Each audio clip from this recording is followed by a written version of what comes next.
Shalom. I'd like to start out by giving all glory, praise, and honor to Yahweh Bahasham, Yahweh Shai, Bahasham, Rekach Wadash. Double honors to the elders and apostles of the great millstone, and Shalom to the elect of Israel. This is Tamayim in Atlanta, and I've got this Forbes article pulled up. It just came out April 4th of 2025. It says, is a recession coming in 2025? And that is a big Lord's will. And prophetically, it's going to happen. There's going to be a complete economic collapse of this society because we're watching the downfall of the Edomites. All of their societies are going to collapse. But the number one being America, Babylon the Great, which the Edomites run. And it's going down. We're just watching the end of their kingdom. It says President Trump's sweeping tariffs on U.S. imports have added a hefty dose of risk to an already volatile economic outlook, and several key indicators point toward a recession in 2025. Yeah, these tariffs are going to cripple this place. He puts it like it's going to actually heal Babylon, but it says we would have healed her, but she could not be healed. You can't do anything to bring this place back to life or make America great again. It's just not going to happen. This is its end. This is its twilight. But really, these Edomites, they're crashing this on purpose. They're doing this on purpose so that they could bring up their next world, which they think they'll get. They'll never get it. It'll never be achieved because it's just they had a temporary blessing to control the earth, and that's coming to an end as well. You can't break this down and then start something new. This is it. It says the 10% across the board tariffs could be damaging enough. However, with some import duties rising as high as 50% for major trading partners like China, India, and the EU, and that's where we get the majority of our goods, especially from China. Most stuff comes from China, or even flows through China to get here. Everything's about to get extremely expensive. All your foods, all your clothing, all your basic necessities are about to get extremely expensive with these 50% tariffs on China. And then American manufacturing can't keep up or really compete with the prices that Canada was giving because they have basically slave labor over there and don't have to pay as much. And we're watching the downfall of this place. It's about to get really, really tight here. It says economists and market analysts warn the tariffs could dampen consumer spending. You think hurt manufacturers and weigh down overall economic growth. Yeah, that's exactly what this is going to do. It's not going to build this place back better. And these Edomites, once they realize that this ain't working out, they're going to be the ones that are really out here protesting. And it's going to turn violent because they're violent people.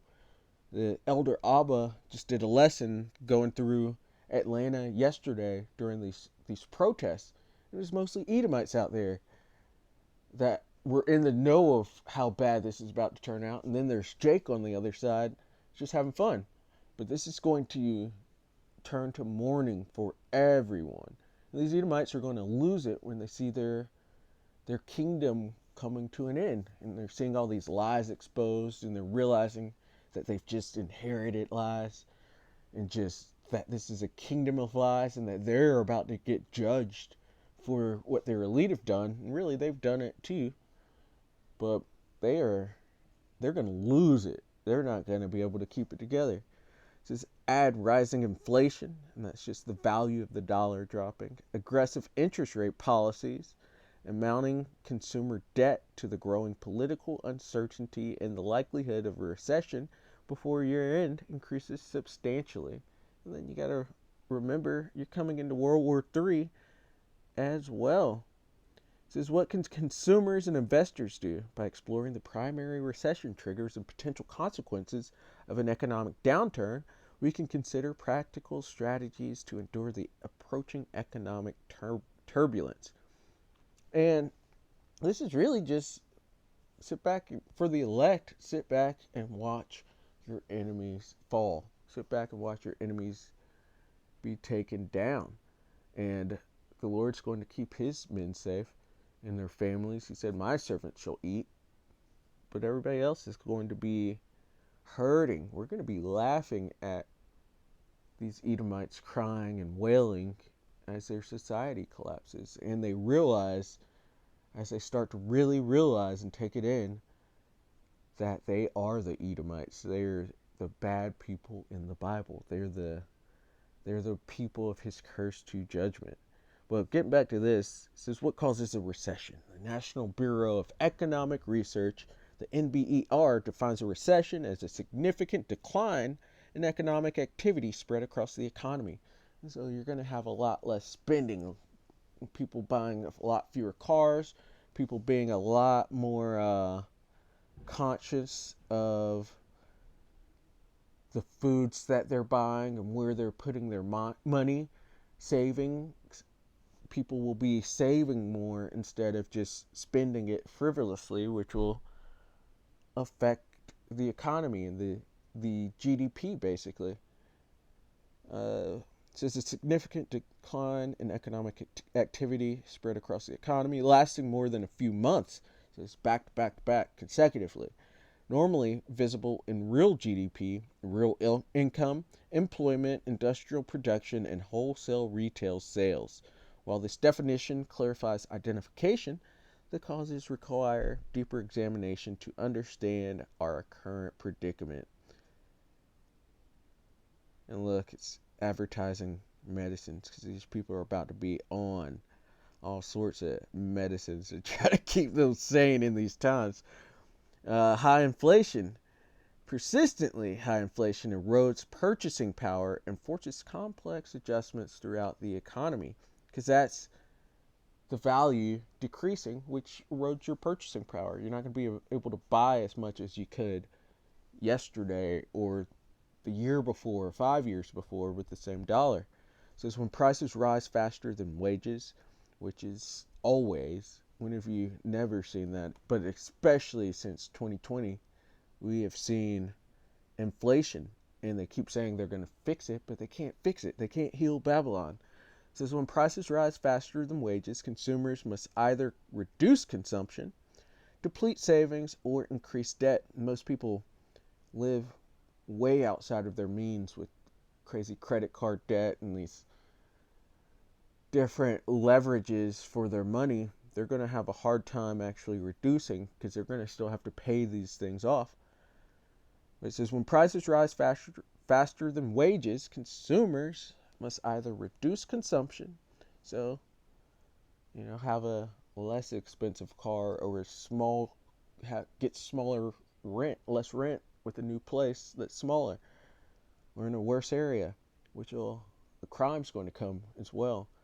It says deplete savings, so they're living outside of what they're making per week or per day or per whichever paycheck, or increase debt, so they're going to be leveraging their credit cards or whatever credit they could get, eventually constraining economic activity because you can't buy that much when you're in such a constraint, which hurts the economy because it does well by your spending. Says the resulting decreased demand can trigger production cutbacks, layoffs, and further reductions in spending, creating the negative feedback loop characteristic of recessions. And they're saying recession here. I'm thinking this is going to be, because it says it's a time of trouble such as never was. This is going to have to be a depression, and it's going to be even worse than what we had in the Great Depression. This war that's coming is going to be even greater than World War II and World War I. Those were called the Great Wars. The crime and coldness of people on the streets is going to be even greater than anyone has ever seen.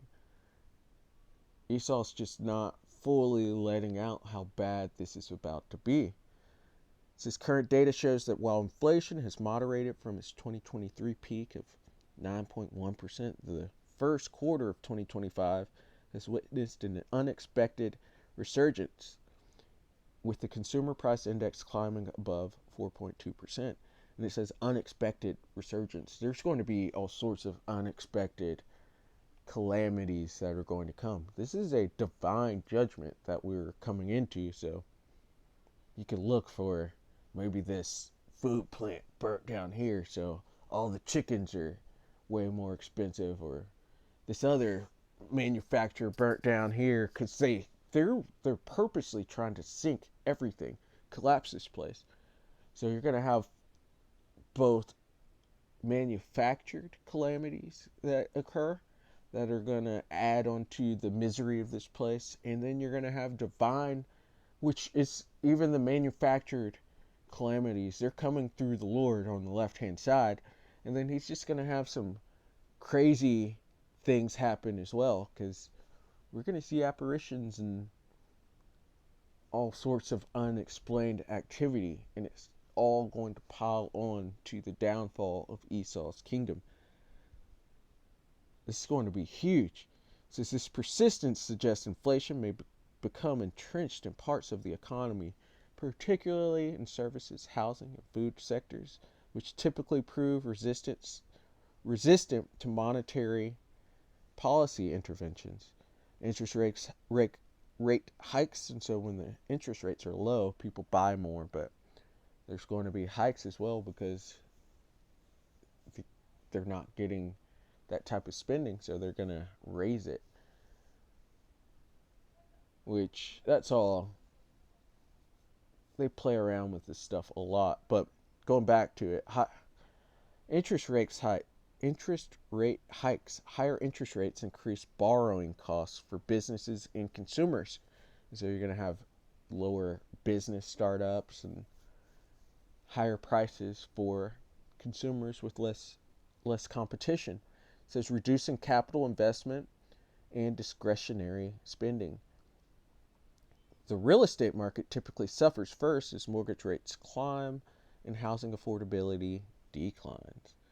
The Fed has maintained its restrictive policy stance longer than many analysts anticipated, with the federal funds. Whoa, where's that get? With the federal funds rate currently at 4.34%, historical patterns suggest that recession probability increases dramatically when monetary tightening extends beyond the 18 to 24 months.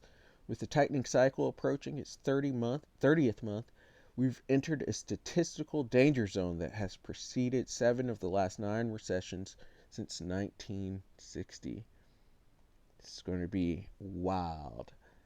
Global economic slowdowns. Because, yeah, the U.S., most things are tied to the U.S. dollar through the petrodollar. And so this is going to not just affect America, it's going to be a worldwide downturn. So it says global economic slowdowns, financial crisis. What would happen if the U.S. goes into recession? Oh, it says a recession in 2025 would likely produce widespread economic dislocations through the severity would depend on duration and depth. Unemployment would rise substantially, with historically vulnerable sectors, construction, manufacturing, retail, and hospitality, experiencing the earliest and deepest job losses. The Congressional Budget Office estimates that a moderate recession would increase unemployment from the current 4.2% to approximately 6.5 to 7.5%, representing 3.5 to 5 million lost jobs. And again, they're probably being conservative with those estimates, because the scriptures speak differently. Let's just go straight to the scripts. This black horse is being released. Revelation 6 and verse 5. And when he had opened the third seal, I heard the third beast say, "Come and see." And I beheld, and lo, a black horse. And he that sat on him had a pair of balances in his hand. And I meant to actually get this in the blue letter, because we want to check out this word balances. And it's down here. to Strong's G 2218, Zygos. It says a yoke that is put on drought cattle. Metaphor used of any burden or bondage. So this is with the inflation and these tariffs coming and this economic downturn, which they say is a recession, but it will most likely be a great depression. This is a burden unto the people of Babylon and unto the people of the earth, of the world, because the petrodollar connects most people within this world. This is Esau's world. That's the currency that he's used. And this is going to be a burden. This is as that of slavery. Economic slavery is what they're putting us into. And you could even tie this into the CHIP, into the MOTB, because of buying and selling. And they might go ahead and tell people, hey, we know how to get out of this depression that we're in, this economic depression. If you want to get things back to where they were, go ahead and put this into you so that we could make things better again. We'll give you certain of these CBDC points, this currency, for a new system if you go ahead and take this. And then they'll become real slaves, because this is a digital alm that they're putting into you to make you a slave to them forever. It says, of troublesome laws imposed on one of the Mosaic law, hence the name is so transferred to the commands of Mashiach, which, yeah, the Lord said his yoke is light. But we're not going to get into that one. But it says a pair of scales. And these balances also show judgment between one side to the other. You know, the straight up posts with the arms, and it has two little plates, and you could measure out things. That's to judge. Strong's definition, going into a coupling, like I was mentioning with the balance. Servitude, that yoke, that slavery, the economic slavery that is coming, the beam of the balance is connecting the scales. Pair of balance is yoke. And the Lord said a false balance is an abomination unto the Lord. And this is the Lord balancing out the lots of the people between good and evil, between Jacob and Esau. Esau's being judged and weighed in the balance, and the scales are tipping towards Jacob, and you're watching Esau in his kingdom completely lose it, because this has to be balanced out, and it'll be completely balanced in the kingdom with the Lord rebuilding back the house of David and filling in the breaches thereof, building it back better than the days of old, and then taking the remnant of the Edomites, that remnant that's left after the nuclear destruction of this place, and placing them into slavery, hardcore slavery under Jacob, because they did it to us. Nothing's balanced until they're back there. And this will be forever. And they've done so terribly, they're going to have to be done away with. It can't ever be. Basically, they've done so much that it's unforgivable. There's no place of repentance for Esau. But the Lord's putting things back into balance, and ultimately back into order. And it says, and I heard a voice in the midst of the four beasts say,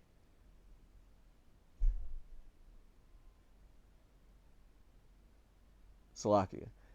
And I heard a voice in the midst of the four beasts say, a measure of wheat for a penny, and 3 measures of barley for a penny, and see thou hurt not the oil and the wine, the truth. But this is showing inflation. This is showing the value of coinage, which that penny is going into the denarion, or the denarius, which, let's get it, it's right here in the, but that's a day's wages. Yeah, Strong's G 1220, denarion. This is containing 10. A Roman silver coin in New Testament time. It took its name from it being equal to 10 asses. A number after 217 BC increased to 16. It was the principal silver coin of the Roman Empire from the parable of the laborers in the vineyard. It would seem that a denarius was then the ordinary pay for a day's wages. And so for a day's wages, you're getting a measure of wheat. So for working all day, and that's not, basically that's saying that that's not going to cut it. 3 measures of barley for a day's wage, that's not going to cut it. And you see this happening right before our eyes. Steak prices or beef prices going up, eggs are insanely expensive, and these are just basic necessities. Food is basic necessities, and it's eventually going to be that much. But again, we have the Lord to lean upon, but these people have nothing. They have nothing to lean upon. They have no faith. They don't have the truth as well. And then for the Edomites, this is just their time to go down. This is their punishment, their judgment, and they're bringing it upon themselves. They're eating themselves. They're, with their economic reasoning, this is causing their downfall. They're doing it themselves. Their elite are doing this. With their social reasoning and philosophies, it's eating themselves. They're not producing and forming families because of the things they've brought to society. These philosophies, mostly thinking of feminism and its alphabet lifestyle. This is hurting them, and they're ultimately going to eat each other. Or also, they're going to protest and rise up against their governments. This is eating themselves, destroying themselves. And then the nukes in World War III. It's going to be Edomite on Edomite crime. Of course, the other nations are going to be involved, but ultimately, Russia, who are Edomites, are going to destroy Babylon, who are Edomites, and as well as Israel, the land of Israel, and those heathen who call themselves the Lord's people, who are Edomites, truly Edomites, them too. They're going to get nuked. And that's Esau destroying Esau. He that is evil to himself, who could he be good to? They're destroying themselves, and the Lord's having them destroy themselves. And then Yahushua is going to come, wipe it all up, and then use his men to gather up the remnant of Esau and place them into hardcore bondage, into chains. They're going into chains. These curses are turning onto the Edomites. This is Ecclesiastes 12 and verse 1. And it starts off, remember the Most High in your youth. So in these days before everything starts to go downhill, because that's what's coming. We're watching the second death about to come. It says, remember now thy Creator in the days of thy youth, while the evil days come not. Evil, going to bad times. We're going to have a string of really, really bad days. It says, nor the years draw nigh, when thou shalt say, I have no pleasure in them, because there's not going to be very much to laugh at except for the calamity of these people. It says, while the sun or the light or the moon or the stars be not darkened, nor the clouds return after the rain, the day when the keepers of the house shall tremble. And that's what economics means, housekeeping. And these economists they're saying there's a recession. I'm saying there's going to be a great, great, great depression, an extremely great depression.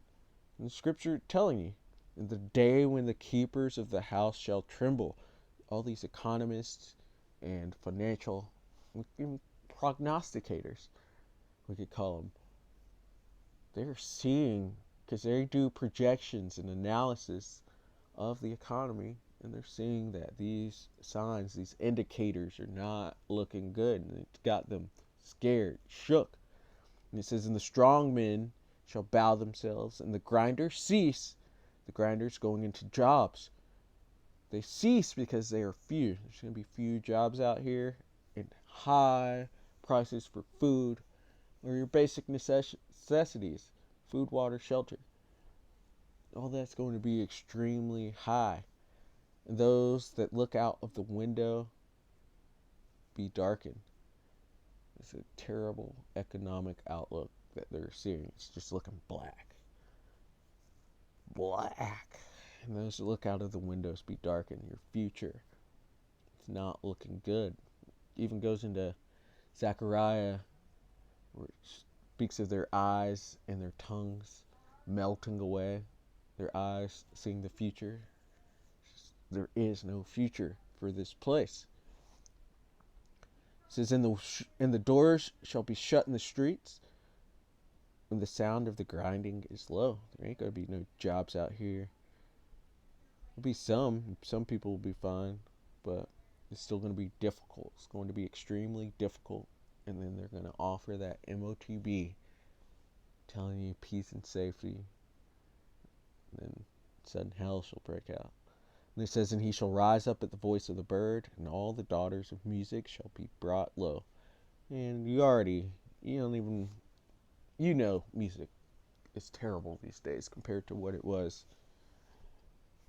That we're in these times, and we're watching the economic collapse of Babylon the Great, of America. This place is going out of business. They're liquidating it, as the elder Abba said. And we're just watching Esau's downfall, his twilight. And he's going to realize it sooner, or very soon, and they're going to go against their kings and princes. And so, Lord willing, that was edifying. I'd like to give all glory, praise, and honor to Yahweh, Bahasham, Yahweh Shai, Bahasham, Rakach Wadash. Double honors to the elders and apostles of the great millstone. Shalom to the elect of Israel. Shalom.